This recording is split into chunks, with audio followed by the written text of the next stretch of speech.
Hi, my name is Aishi, and today I'll be covering some work solutions pertaining to the video on transduction and second messengers video part 2. What would happen if the G protein that activates adenyl cyclase loses its GPTase activity? Please take a few moments to think about this question.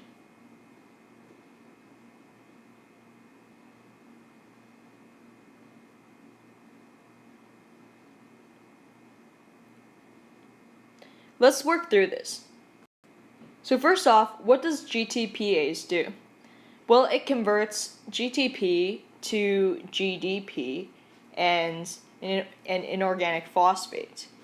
So if you remember, the GTP form of a G protein is active and the GDP form is inactive. So if the GTPase activity is lost, then the G protein would be in the GTP form and it would remain active.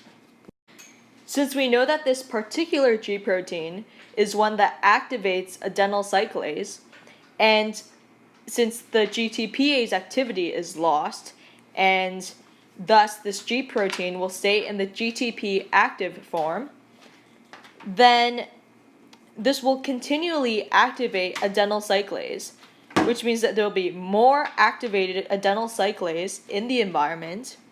And what does adenyl cyclase do?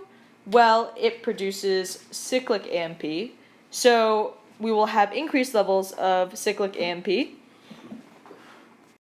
We know from the lecture that cyclic AMP activates pKa, or protein kinase A, and since it's a kinase, it phosphorylates things. So pKa can go on to phosphorylate many other proteins.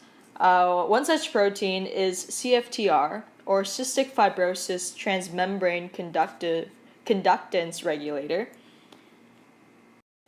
This is precisely what happens in cholera, where the cholera toxin is released from bacteria in the infected intestine, and the cholera toxin binds to intestinal cells known as enterocytes. What happens is that the cholera toxin causes the loss of GTPase activity in G proteins that cause the activation of adenyl cyclase. And so we have more active adenyl cyclase because this G protein is locked in the active state, in the GTP state, and this eventually causes an increase in cyclic AMP, which can go on to activate more pKa, protein kinase A, and protein kinase A can go on to phosphorylate more CFTR, and phosphorylated CFTR is actually in the active form. So what CFTR does is that it causes chloride ions to be pumped out. So what eventually happens is that the body loses a lot of chloride ions. It pumps these ions out, and then water follows into the intestine, and this leads to diarrhea.